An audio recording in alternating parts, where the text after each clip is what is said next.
बालासोर में ट्रेन दुर्घटना के बाद से अब तक की खबर के मुताबिक 280 लोग काल की गाल में समा चुके हैं।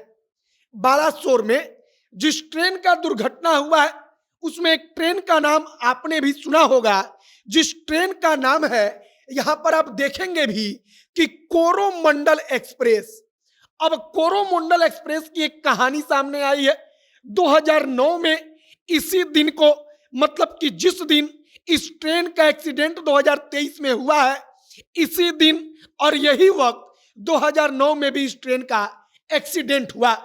उस एक्सीडेंट में भी लोगों की मौत हुई। पूरे देश ने इस खबर को सुना और उस वक्त पर भी चारों तरफ हड़कंप मच गया।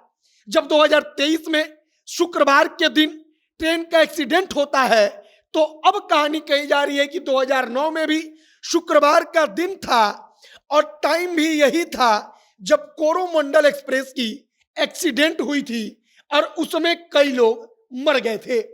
आगे आपको 2009 की कहानी भी बताएंगे और अब तक वहां पर क्या कुछ हुआ है यह भी सुनाएंगे।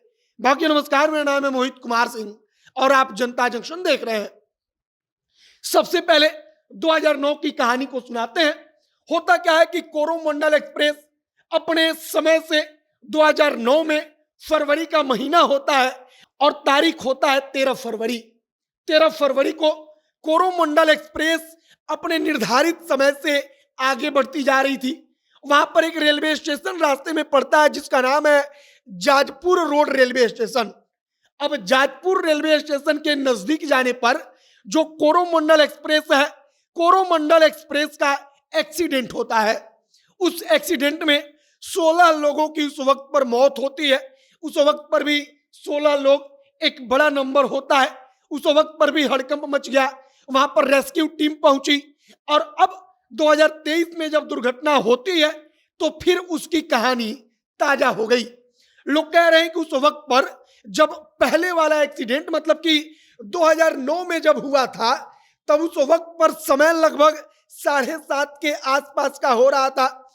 अब जो कल एक्सीडेंट हुआ है इसी कोरोमंडल एक्सप्रेस का, उस वक्त भी लगभग 7:30 का समय बज रहा था, क्योंकि अब तक जो खबर है उसके मुताबिक 7:20 के आसपास पर कोरोमंडल एक्सप्रेस का एक्सीडेंट हुआ है। अब इसी कहानी को लोग बता रहे हैं कि कैसे दुर्भाग्यवश 2009 में भी यही दिन था, यही समय था, यही वक्त था जब कोरोमंडल एक्सप्रेस का एक्सीडेंट हुआ। 2023 में भी वही दिन, वही समय जब कोरोमंडल एक्सप्रेस का एक्सीडेंट हुआ।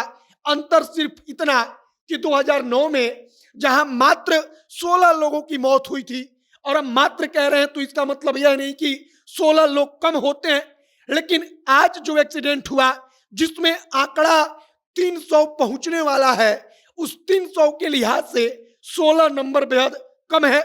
और दुर्भाग्य यही है कि उस वक्त पर 16 तो आज के एक्सीडेंट में 300 लोगों तक मौत का आंकड़ा पहुंच रहा है। फिलहाल 2009 की जो कहानी है इसी कोरोमंडल एक्सप्रेस की, उस कहानी को अब तमाम जगहों पर लोग लिख रहे हैं। लोग पुरानी घटना को याद कर रहे हैं। कई लोग कह रहे हैं कि रेलवे ने अपनी पुरानी दुर्घटनाओं से, अपनी पुराने गलतियों से सीखा नहीं और उसी का परिणाम रहा कि अब भी जो भारतीय रेल है वो रेल यात्रियों के लिए सुरक्षा की दृष्टि से खतरनाक था और खतरनाक बना भी हुआ है। फिलहाल कोरोमंडल एक्सप्रेस की 2009 की कहानी जो है उसे हमने आपको बताई। अगर अभी की बात की जाए तो इस वक्त पर रेस्क्यू का काम चल रहा है, लगातार लोगों को निकाला जा रहा है। अब भी अंदर लोग फंसे हुए हैं, इस बात को कहा जा रहा है, और लगातार वहां पर एनडीआरएफ और इंडियन आर्मी लगातार डब्बों को तोड़कर, काटकर लोगों को निकालने की कोशिश कर रही है। आगे जो भी और जानकारी, जो भी और नया अपडेट निकलकर सामने आएगा, सब कुछ आप तक पहुंचाएंगे। आपकी प्रतिक्रिया इस पर क्या है कमेंट बॉक्स में लिखकर बताइएगा। तमाम खबरों के लिए आप हमारे साथ बने रहिएगा। वीडियो वहीं पर समाप्त करते हैं। कैमरे से विशाल खड़े हैं और मैं मोहित कुमार सिंह। बहुत बहुत धन्यवाद।